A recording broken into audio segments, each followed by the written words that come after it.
Now, you know I'm spoiling you all. I don't think I've done 2 videos in 1 week. Long time. I said minimum about 3 months and more like 5 months. It was either in April. I want to say it was April. It was the last time I did 2 free videos. 2 free videos that I consider free to the general YouTube public as opposed to a Patreon exclusive video. I think the last time I did 2 free videos was either in mid to late April or at the absolute latest was in early to mid-June. Early to mid-June I might have, but I don't think I did. Yeah, I don't think I did. I might have. Yeah, I might have in very early June. I think I might have done, which was about 3 months ago. Ooh. Ha! Burp number 1. Okay. Now, first, my disingenuous disclaimer of this probably is going to be a brief video. Now, my last video, if you remember, I said my goal was to keep it under an hour. Now, I only missed an hour by about 5 minutes, but it was under an hour. Yeah, my very last video was only, I think it was 56 minutes. At most 57 minutes. 56 or 57 minutes. But like I said, most of my videos over the last few months have been an average of between 40 to 50 minutes. 40 to 50 minutes. Now, you know, I briefly mentioned in my very last video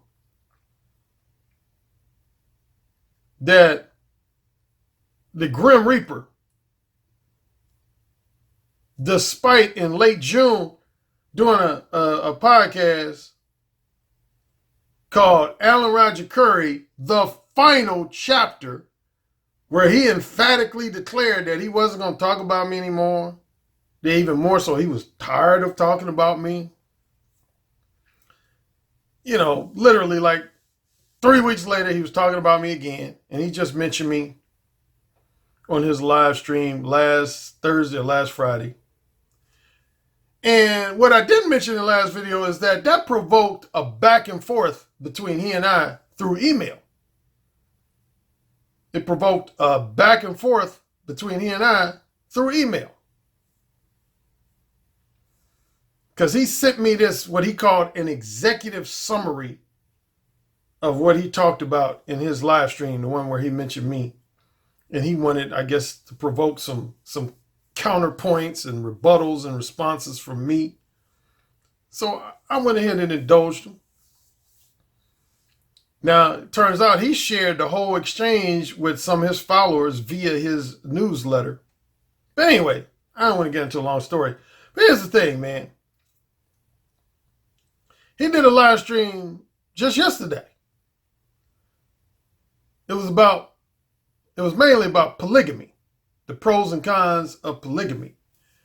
Would it be beneficial if society implemented, made polygamy legal again? Polygamy back in the day, well, I don't think it's ever been legal in this country. But there was a time when polygamy was the standard. Like I told y'all about a book called Marriage, A History by an author named Stephanie Coontz. And what she broke down in that book, among other things, is that most people, I've mentioned this a dozen times, most people think monogamy has been the standard for marriages and relationships in general since the beginning of time. And that's simply not the truth. Human beings have been on Earth, let's say a minimum of roughly 200,000 years. Well, guess what? For about 195,000 of those 200,000 years, here was the main thing that relationships centered on. Was promiscuity, polyamory, and polygamy. There's actually 2 forms of polygamy. There's polygyny and polyandry. Polygyny and polyandry. One, damn, I'm going to have to look it up because I'm going to get confused over which one is which. One is when one man has multiple wives, and the other is when one woman has multiple husbands, which is rare, but it does happen. I'm looking it up right now. Okay. Okay. Yeah, when a man has 2 or more wives, that's known as polygyny. Polygyny. Polygyny. Polygyny. That's when a man has 2 or more wives. When a woman has 2 or more husbands, that's known as polyandry. Polyandry. Polyandry. So polygamy involves 2 forms. It involves polygyny and polyandry. Polygyny and polyandry. You got that? Okay. So anyway, that was the main topic of his show last night. And I listened to the beginning because I just was like 99% certain my name was going to come up. And sure enough, the Grim Reaper didn't disappoint. So I want to play a brief clip, about 3 minutes long. And I'm going to add some commentary to some of the comments that were made about yours truly. About yours truly. Because I want to clarify some things. A lot of things I've clarified before, so this won't be the first time. But looks like I'm going to have to clarify some things again. Okay? So here we go. This was from the Grim Reaper's live stream yesterday, which was Wednesday, September 5th. Last weekend's exchange between me and Alan Roger Currie was very insightful because it highlighted a number of things. And before I go any further, I would like to ask the panel, because you all privy to that, what did you take away from last weekend's big debate between me and Alan Roger Currie? I'll just say this. I think you guys, as I've said from the beginning, you're taking it from 2 totally different perspectives. Alan has one perspective, and your perspective really, you really go in on that whole, that whole fuckery piece. That's what you're about. You've been talking about that for years. That's the bottom line here with you. He's not going to go there, because his Wait, stop right there. Stop right there. The second brother you heard, the first brother you heard was the Grim Reaper. Second brother you heard was a brother named Nagone. Now, I generally respect Nagone because most of the time he's pretty objective, fair and balanced. But he made the comment, if you heard it, he said Alan Roger Currie is never going to go there as far as calling out and exposing women's fuckery. You know what I'm about to do. You know what I'm about to do. Insert dog face here.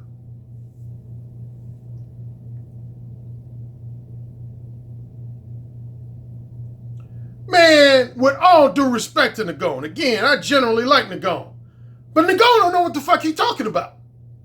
Nagone don't know what the fuck he talking about.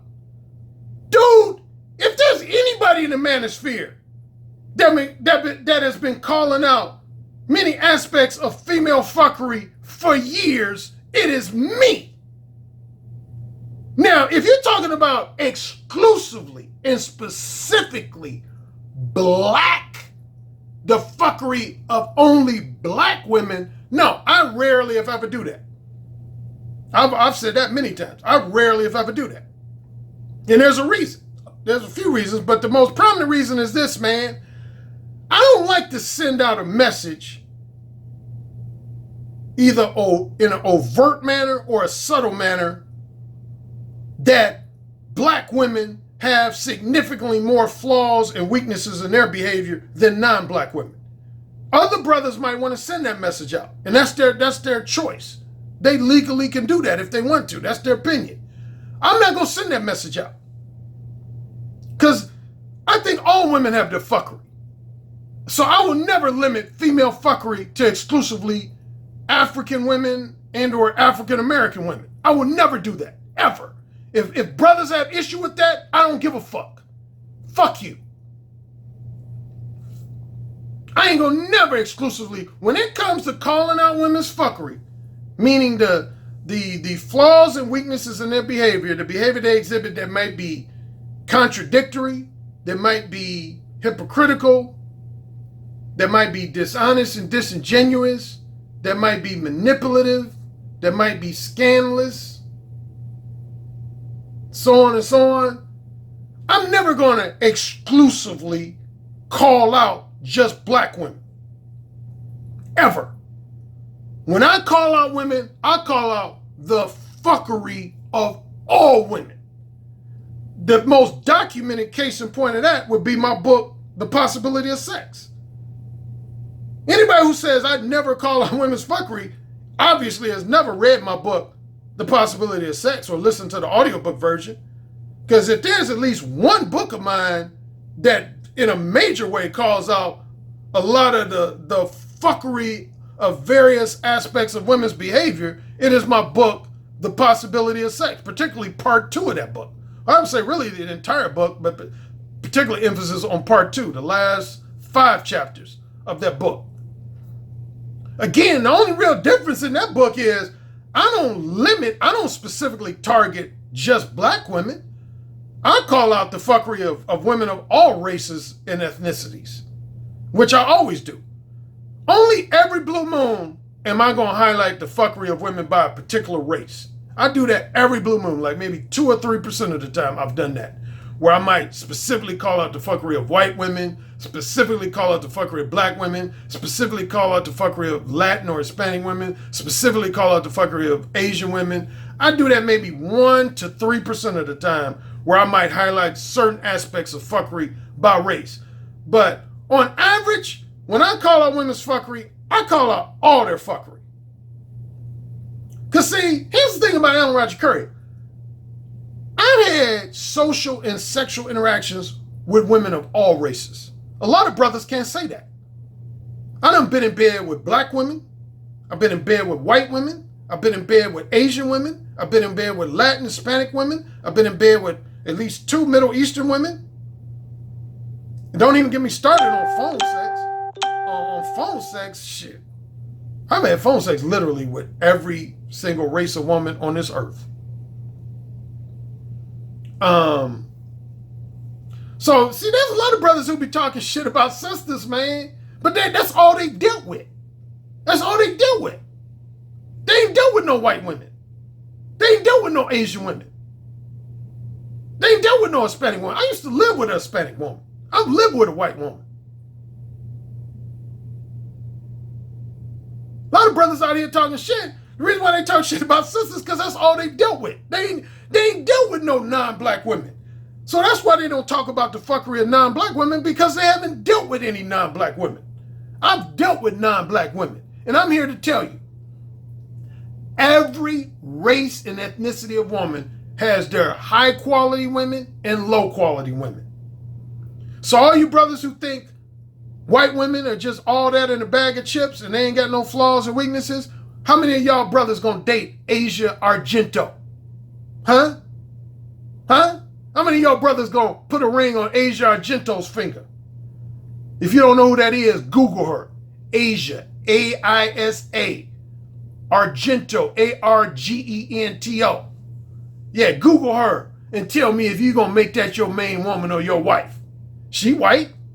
Since some of y'all brothers think white women ain't got no flaws and weaknesses in their behavior, how many of y'all gonna wife up our Asia Argento and some of these other Caucasian women that's been behind the Me Too movement? Like that Caucasian woman that called out Aziz Ansari, went on that date with him and called him out in that article. Y'all gonna date that woman? Huh? She white? Huh? Since y'all love white women and think they ain't got no flaws and weaknesses? I have to say this. I don't even like to use the word, the N-word. Nigga, please. Spare me with that bullshit. All you brothers who think white women are 10 steps above black women are brothers who y'all ain't dealt with no low-quality white women. That's what it is. Number one, y'all ain't dealt with no white women, period. And if you have dealt with a handful of them, y'all might have been lucky enough to only deal with some high-quality white women. But if y'all think there ain't low-quality white women, y'all are delusional as fuck. Y'all are delusional as fuck. Same with Asian women. Same with Latin and Hispanic women. Matter of fact, I've mentioned this before. When it comes to women who like to challenge men's manhood, there's no race of women that's a close second to black women than Latin and Hispanic women. Like a lot of guys I've heard complain about women who do administer a lot of shit tests with the objective of challenging your manhood or at least evaluating how much of a man you are. And a lot of guys try to act like only sisters do that shit. Shit. You ain't never dealt with no Hispanic Latin women then. Ask your Latin and Hispanic brothers. Ask some guys you know who are Latin and Hispanic, if I'm lying on that. Shoot, Hispanic women, Latin women will challenge your manhood like a motherfucker. Why? Because they don't want to be with no punk. Just like a lot of sisters. A lot of sisters don't want to be with no punk. If they think you a bitch, they don't want to be with you. Same with a lot of Latin and Hispanic women. They're going to test you because they don't want to be with no bitch. They don't want to be with no punk.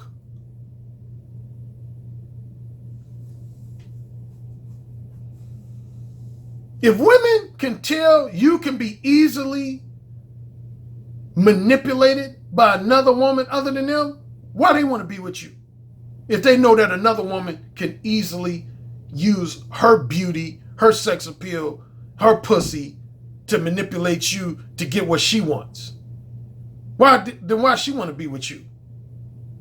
She's going to consider you weak, just like a lot of you men. A lot of you men, y'all don't want to date no woman if you feel like she could be quickly and easily seduced by another man based on a combination of his looks and sex appeal. Do you? Am I lying? Do you? Do you want to date a woman or wife up a woman if you feel like that woman can be quickly and easily seduced by another man simply based on his looks and sex appeal? No. What you do, you call those women sluts. That's what you do. You call those women sluts. Well, guess what? Women are the same way. If women feel like you can be easily seduced and manipulated by another woman simply based on her looks and sex appeal, they consider you weak. Another thing, also on top of that, if they think you can be easily intimidated or bullied by another man. Like, for example, if you're a man that a woman feels that another man could come up to her at a party and just start grabbing all on her ass and her tits, and you're just going to stand there looking at him, not even try to challenge the dude, then in her mind, you're a bitch. You're a bitch. But see, a lot of men don't, particularly a lot of black men, y'all don't like to be tested by black women.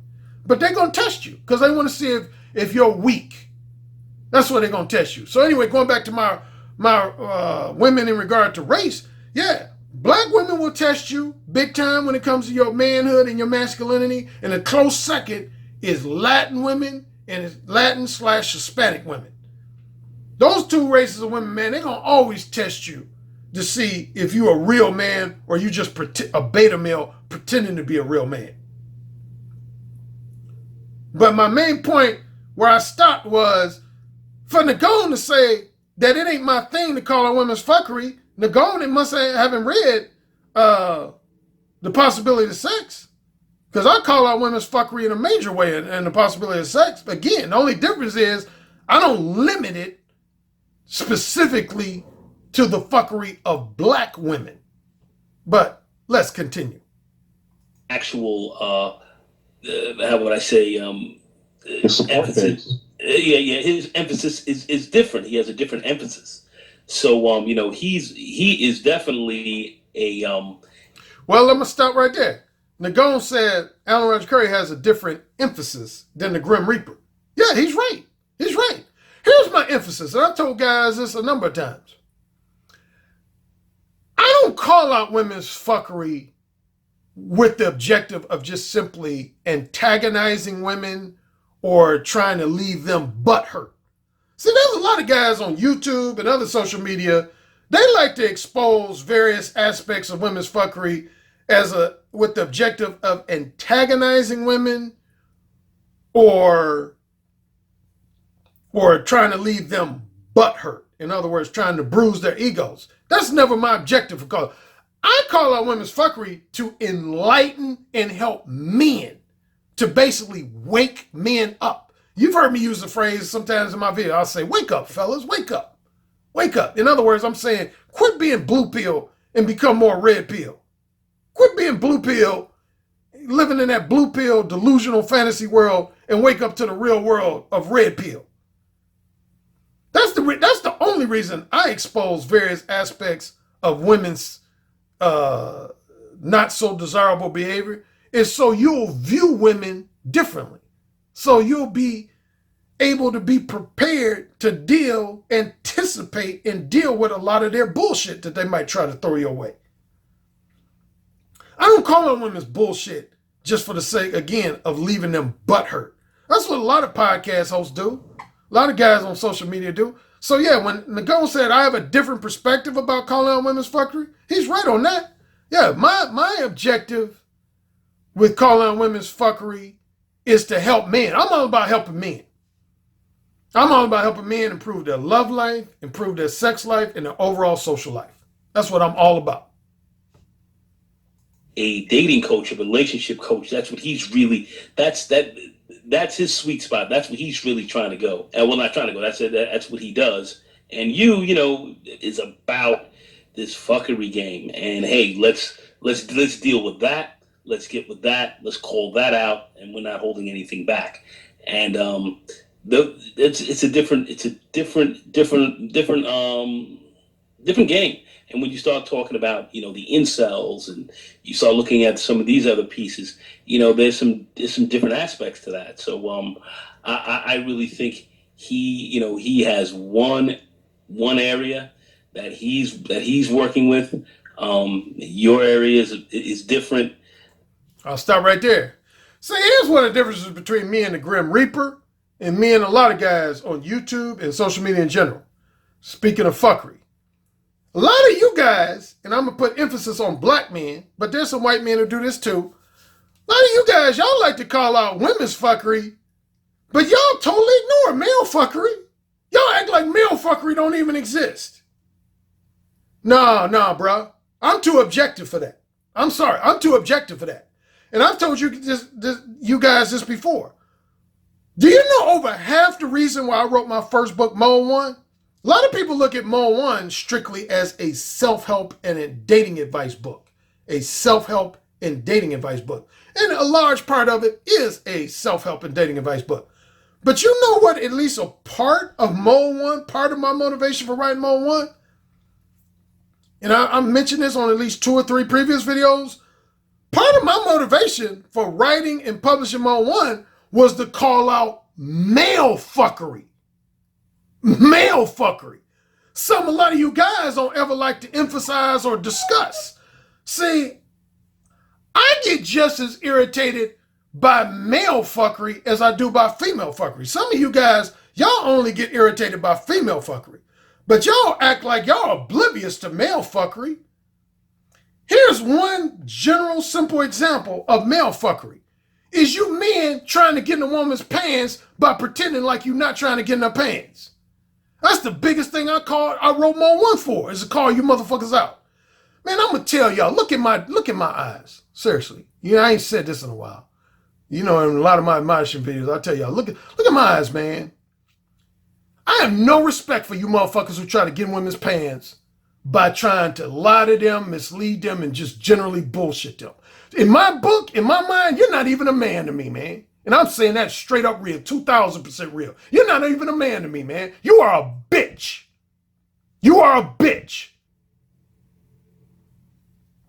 You ain't a man to me. Period. You're a coward. You're a verbal coward. You are a bitch. Marinate on that shit. And that's one of the main reasons I wrote Mole 1.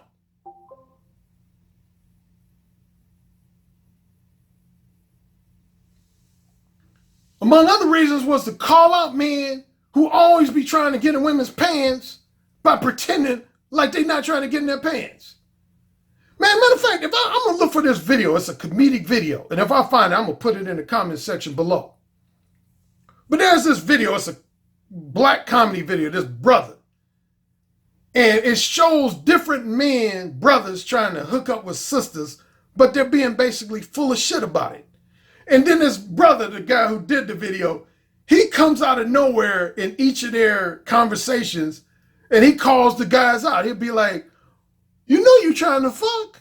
Why you trying to act like you ain't trying to fuck? You know you're trying to fuck. Now, he does it in a comedic manner. But I'm going to tell y'all something about me. And a lot of my friends in real life know this about me. Some of y'all, sometimes I bragged about how a lot of my friends love me as their friend. But the flip side of that, I have some male friends who actually hate me as a friend. You want to know why?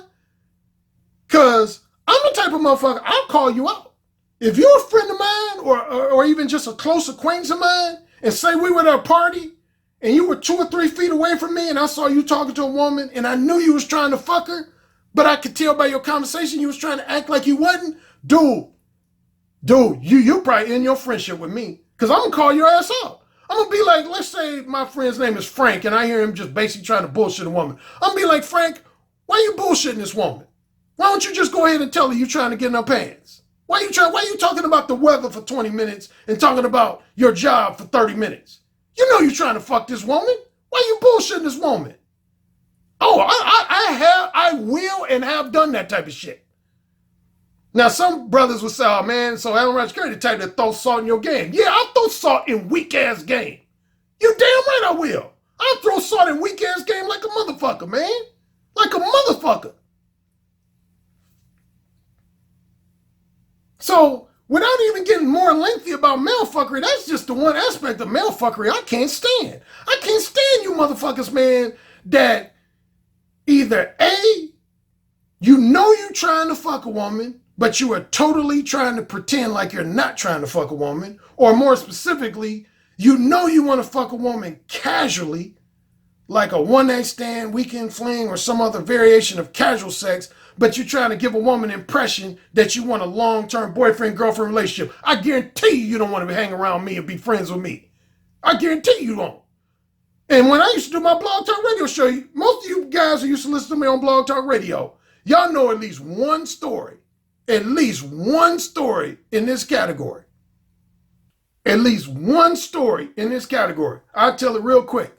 There was one time I was with 2 buddies of mine. We were in this bar restaurant. And these 2 fine sisters came in. And my 2 buddies, when they was talking to me and just looking at, like we were at a table and they were at the bar. And so my 2 buddies was like, damn, man, look at them sisters over there, man. Man, they fine them motherfuckers. Man, look at their asses, man. They both got real nice asses. Man, they got them dick-sucking lips. Man, they just real sexy as fuck. And after listening to about 2, 3, 4 minutes of them saying this, I was like, why you telling me? Why don't you tell them all, these 2 sisters, all the shit you telling me? And they was like, oh, no, Alan, man, we ain't trying to do that mode 1 shit, man. That shit makes you look like an asshole, man. It makes you look disrespectful, man. It makes you look crass and disrespectful, man. We ain't trying to do that mode 1 shit, man. We consider ourselves classy gentlemen, man. You the one that's all into that crass, disrespectful shit. I said, oh, okay, so mode 1 is all about being crass and disrespectful. I said, well, I'm going to call these 2 sisters over to the table and I'm going to tell them what you said. And they was like, you better not, man, you better not, man, no, man, let us be the classy gentlemen that we are, and blah, blah, blah. So anyway, this is what I made a deal with her. I said, this is what I'm going to do. I'm going to call them over to the table. I'm going to give y'all about 5, no more than 10 minutes to exhibit what you call classy gentleman behavior, what I basically would call mode 2 bullshit behavior, vague and ambiguous bullshit behavior. And I said, if it looks like y'all developing chemistry with them, then I ain't going to butt in the conversation. I'm going to just let y'all keep talking. But I said, I read women very well. And I said, if I can sense that they're getting bored with your conversation because y'all talking to them about bullshit, I said, I'm going to butt in and I'm going to be mode 1 like a motherfucker. And at first they was reluctant. They said, no. But then they reluctantly went ahead and said, okay, yeah, whatever, man. Yeah. So I called them over. Sure enough, I didn't really say anything for like the first 8 to 10 minutes. I let my 2 buddies do all the talking to these women. What did they do? They was mode 2 like a motherfucker. They started saying stuff like, so, like, you come to this restaurant often? Oh, okay, yeah. Yeah, like, y'all like this one dish they got, like the New Orleans chicken dish? Yeah. And so the women, as I could have predicted, for about the first 5, 6, 7 minutes, they were fully engaged in the conversation. The two sisters were fully engaged.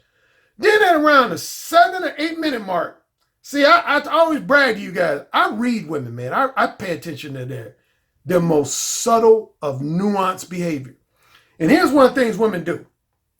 If there's 2 or more women and they're engaged in conversation with men and say they're beginning to get bored with their conversation, or they think the guys they're talking to are corny and or boring, they'll cut each other a quick eye cold look.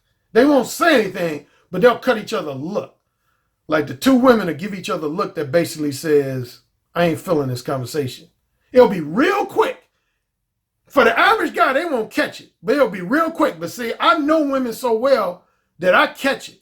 And sure enough, they gave each other that look. They gave each other that look like, I'm getting bored with this conversation.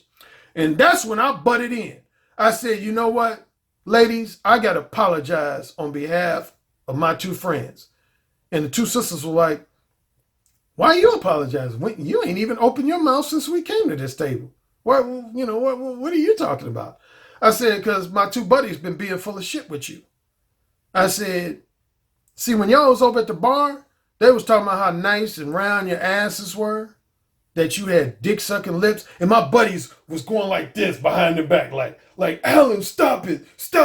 Like, no. But I was just more one with them. I said, yeah, my buddies, they was talking about how they wanted to fuck you and shit. But see, now that they talking to you, they don't have the balls to say that shit. But I told them, I said, I want to fuck both of you all. I said, y'all some 2 sexy motherfuckers. I want to fuck both of you all. And they, at first they was like, oh my God, I can't believe you're talking to us like this, and blah, blah, all that theatrical shit I always talk about. But guess who, once they got over that theatrics, guess who they turned all their attention to? Me. They started ignoring my 2 friends. I ended up fucking one of the 2 women that night. And the other one, I fucked her like I think 2 or 3 weeks later. I ended up fucking both of them. I fucked one that night and I fucked the other one like 2 or 3 weeks later. Because I was mode 1. When my 2 friends doing all that mode 2, pleasant, small talk, vague and ambiguous bullshit. Anyway, I went kind of on a segue, but my point is, man, when it comes to male fuckery, that's my biggest criticism under the category of male fuckery, man. I can't stand you motherfuckers, man, that be trying to get in women's pants by pretending like y'all not trying to get in their pants, man. I can't stand that shit. I can tolerate it for maybe 3 to 5 minutes. I say that in my book. If a guy does that for maybe roughly 3 to 5 minutes, I don't have any issue with it. But if you're talking to a woman for like 10, 15, 20 or more minutes about just bullshit, I'm telling you, man, if you're a friend of mine or I'm with you, I'm going to call you out. And if that makes you mad, then we're going to have to scrap. We're going to have to scrap like men. But I'm going to call your ass out, man. I'm going to throw, as some guys would say, I'm going to throw salt in your game. Because I think that shit's weak. That shit's weak than a motherfucker, man. Again, I think that shit's unmanly. Is representative of a verbal coward, is unmanly to me. So all y'all motherfuckers want to concentrate on female fuckery? Yeah, I call out female fuckery when I feel it's appropriate to, but I'm going to call out male fuckery just as much, if not more. Y'all motherfuckers with y'all weak-ass verbal game. No balls, no backbone having motherfuckers. Let's continue with this shit. That's just what I think. I don't ever believe that you guys are ever going to close the gap between that, because you guys are basically coming from there from two different perspectives. Not only that, Alan Roger Currie stated in the past that women have helped him out quite a bit in his life.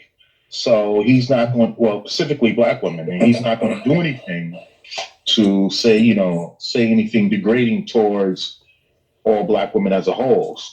Okay, I'm glad that the brother you just heard, his name is Ezra. And actually, he said a true statement. He said Alan Roger Currie has had a lot of black women support him in his life and in his career. And by virtue of that, he's never going to disparage or harshly criticize black women as a group. And I'm glad because if he wouldn't have threw that last part in there, then I would disagree with him vehemently. Because I have and will call out black women on an individual to individual level. Yashel, anybody? Black domestic discipline, anybody? I ain't gonna go on a long story, but just look up Yashel. Look at her spanking video where her husband's spanking her for talking shit to me and being disrespectful. Anyway, that's another story for another day. But I deal with sisters and women, period, on an individual to individual basis. I don't like to express broad generalizations of women, and particularly black women. So I give Ezra credit for saying Alan Roger Currie, because he's had the support of a lot of black women in his life, he's not going to criticize black women as a group, which is true. That's a true statement. I don't. I try never to. I don't like to criticize black women as an entire group. And the reason why, a simple reason why, is because there's a lot of quality sisters, man. I've dealt with a lot of quality sisters in my life. Y'all know my story. I'm getting ready to rub my balls in some of y'all face again. I don't give a fuck. Hey, man, I've said this multiple times on previous videos. Man, I've had sisters in my life who've treated me like a motherfucking king, man. Believe that shit. I've had sisters who treated me like a motherfucking king. In my very last video, I talked about one. The one sister who was my sugar mama, who was the surgeon in Los Angeles, used to buy me clothes, used to pay my car note and shit. Man, I've had women that have given me money when I was having financial hard times. I've had sisters help me find a job when I was unemployed. I've had sisters sponsor book signings for my Mole 1 book, at least 4 sisters.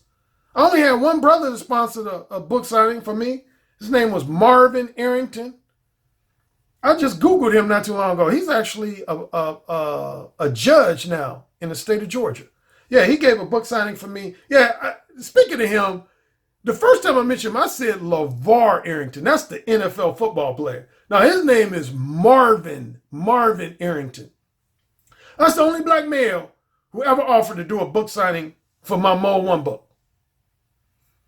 But I had as many as 6 black women that offered to do a book signing for Mole 1, and I had 4 that actually did do a book signing for Mole 1.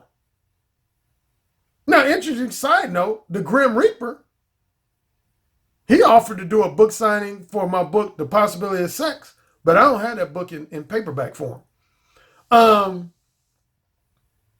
offered that when we were cool with each other. But yeah, man, I ain't gonna criticize black women as a group. Man, I've had way more black women in my life that have been kind, loving, and respectful towards me, and even financially generous towards me, than I have black women who haven't been. So what would be my motivation to be dogging out sisters on a regular basis? When most sisters in my life have treated me like a motherfucking king.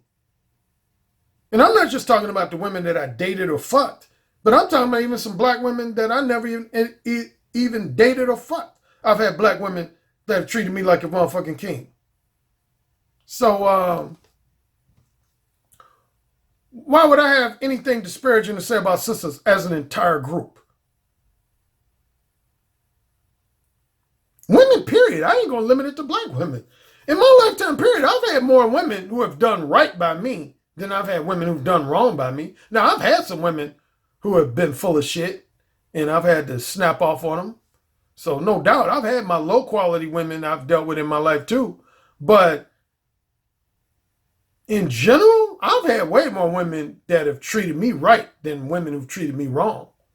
So I'm gonna have a different perspective than a guy who's on the opposite end of the stick, than a guy who's had far more women that have treated him in a mean-spirited and or disrespectful manner than he have had women who treated him in a positive or a respectful manner. I mean, that's just a given. I'm going to have a different perspective than a motherfucker like that. I mean, the phone about to fall off.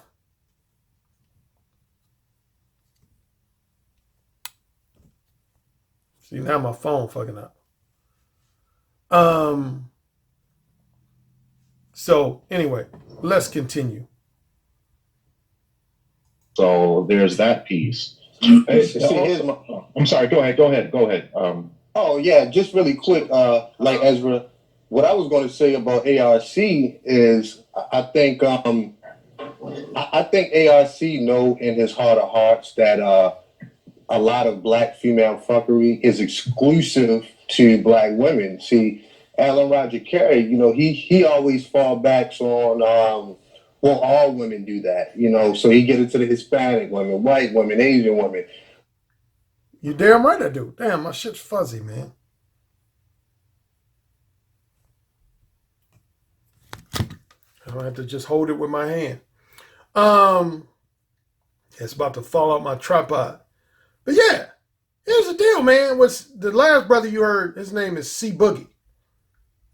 And what he said is right. And I already explained why I do that, man. Because a lot of you brothers, man, y'all act like only black women are fucked up. Y'all act like only black women are fucked up. And I'm here to tell you, there's a good percentage of white women that are fucked up. There's a good percentage of Asian women that are fucked up. There's a good percentage of Latin and Hispanic women that are fucked up. There's a good percentage of Middle Eastern women that are fucked up. And whatever else, other race there is out there. There's a good percentage of all women that are fucked up.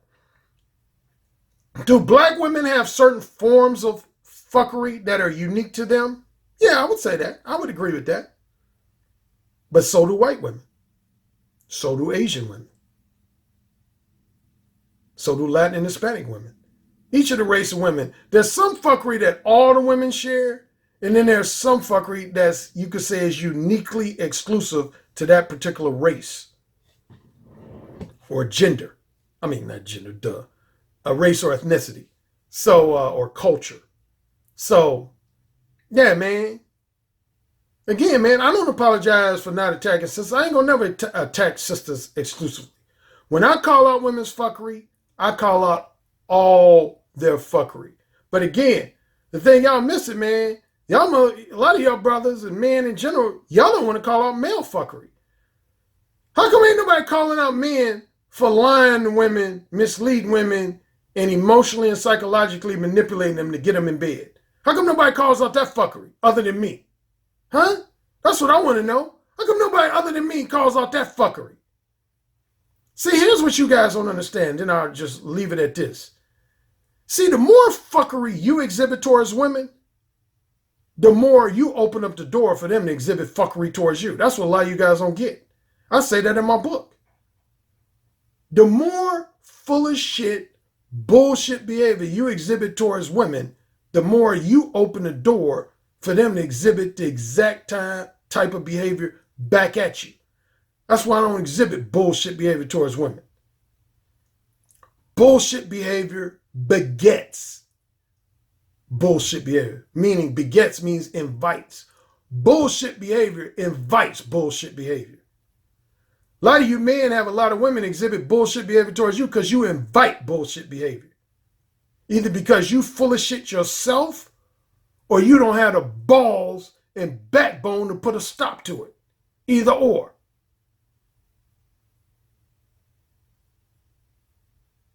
I'm out. Peace. Yes, sir. Say it again. Yes, sir. Who's the king? Alan, you're the king. Say it again. Alan, you're the king. You're dominating me. Say it again. Alan, you're dominating me right now. Mode 1. Mode 1. Daddy, can I go, please? You're the king. Say it again. Oh, you're the fucking king. Yes. Yes. Yes. You're the king, Alan. AKA the king of verbal seduction. You know, it's the tone of your voice, how seductive your intonations are, the vibrations that you could just reach out over the phone lines and stroke a woman's breast just by the sound of your voice, how you could make her pussy so wet just by the sound of your voice. That's actually very hot. So you said my show was what? I said your show is powerful. Oh, say it again. Your show is powerful. I bet the king would fuck me really good. Oh, yeah. Who's the king? Alan Roger Currie. Oh, yeah. Who's the king? Alan Roger Currie. The king. The king. The king.